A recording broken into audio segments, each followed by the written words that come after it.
আগে তো কম দাম ছিল, এখন আবার 10 টাকা করে বাড়ছে। গাড়িটা যদি আগে ডিলারের কাছে আনতে হয় তো আমরা তো মাল নিব কি আমার থেকে? মাল কেন দিচ্ছেন আমরা জিজ্ঞেস করেন, আমরা পাচ্ছি না। নিত্যপণ্যের বাজারে অস্থিতিশীলতা নতুন কিছু নয়, তবে ভোজ্য তেলের বাজারের সংকট যেন কাটছেই না। রাজধানীর কারওয়ান বাজার সহ বিভিন্ন স্থানে বোতলজাত সয়াবিন তেল লিটার প্রতি বিক্রি হচ্ছে 175 টাকায় এবং 5 লিটারের বোতল বিক্রি হচ্ছে 850 থেকে 855 টাকায়। রাষ্ট্রের সমস্যা আছেই, তারপরে বাজারে সিন্ডিকেটের সমস্যা আছে, এটা সব সরকার থাকতেই এভাবে চলছে। বাট আমি যে এদের একা দোষ দেবো তা না, সব সরকারই এভাবে চালাচ্ছে, এটা সত্য কথা। যেটা এটার জন্য আমাদের সাধারণ জনগণের জন্য, মানে যারা টাকা আছে তারা তো কিনতে পারছে, তাদের কাছে কোনো ব্যাপার না, কিন্তু আমাদের কাছে সাধারণ জনগণ যারা, তাদের জন্য অনেক ক্ষতি। পাওয়া যায় কিন্তু কম, আগের মতন। আগে তো কম দাম ছিল, এখন আবার 10 টাকা করে বাড়ছে। 1 মাস আগে তেলের দাম বাড়লেও সরবরাহে স্বাভাবিকতা আসেনি, যা খুচরা বিক্রেতাদের জন্য উদ্বেগজনক। বিক্রেতাদের দাবি, ডিলাররা ঠিকমতো তেল সরবরাহ করছেন না, ক্রেতারা তেল চাইলেও তারা তা দিতে পারছেন না। আমরা তেল যে পরিমাণে চাচ্ছি সেই পরিমাণে আমরা পাচ্ছি না, যে কারণে আমরা সেল করতে পারতেছি না। এখন হিউজ পরিমাণে তেল লাগে, এখন যেহেতু রমজান চলে আসছে আমাদের অনেক তেল লাগে, সেই হিসেবে আমাদের যে তেলটা লাগে সে আমরা তেলটা পাচ্ছি না ডিলারের কাছে। যেতটুকু করে পাচ্ছি এতটুকু আমরা মানে দিয়ে পৌঁছাতে পারতেছি না। এই যে ফ্যাক্টরিগুলোতে বন্ধ, আমরা এখানে কারণ বাজারে এই যে বিভিন্ন বিভিন্ন দোকানে যে ইয়ে করতেছে, ফ্যাক্টরিগুলোতে মাল দিতেছে না, এখানে জানান এই যে সেনা কল্যাণ সংস্থা ফ্যাক্টরিগুলোতে বন্ধ, আপনার কোথায় থাকেন? সেনা কল্যাণ সংস্থার মতো ফ্যাক্টরি আজকে মাল দিচ্ছে না, বসুন্ধরা বন্ধ, কেন দিচ্ছেন আমরা জিজ্ঞেস করেন, আমরা পাচ্ছি না। ওরা তো আইনা দেয়, এখানে লাগবে 300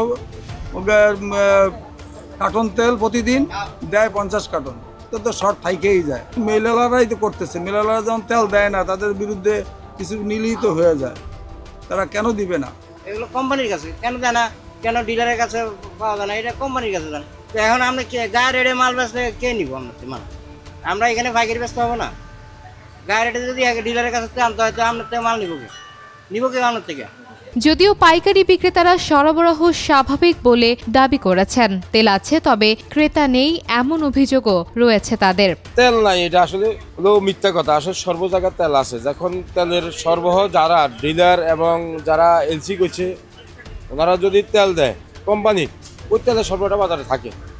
আর যদি ওইখান থেকে কোম্পানি তেল বাজারে না দেয়, ওদের যত হাঙ্কার করুক, যত রকমের চেষ্টা করুক, আসলে তেল থাকবে না, তেল পাওয়া যাবে না। তেল তো আসলে দোকানদারের কাছে না, তেল তো লোক কোম্পানির কাছে, মনে করেন টিকা গ্রুপ, মেঘনা গ্রুপ, এদের হাতে তেল গ্রুপ, বাজারটা ওনাদের নিয়ন্ত্রণ করে। লোকাল ডিলাররা আসলে ওরা সারা মাসে তেল করে 100, 150, 200 কার্টন, ওরা আসলে ওই মানে ওই বোঝাটা নিতে পারবে না। আমরা যেমন হাজার হাজার কার্টন করি, আমাদের যে কোম্পানি সাপোর্টটা দিবে এই সাপোর্টটা তোরা নিতে পারে না, এই জন্য লোকাল বাজারে ক্রাইসিস। এর থেকে বেশি কিছু না। দেখা যাচ্ছে আমাদেরকে 2000 কার্টনের ডিউ করতে বললো, আমরা 2000 কার্টন ডিউ করলাম, আমরা 1000 কার্টন চলে আসলো, বাজার স্থিতিশীল হয়ে গেল।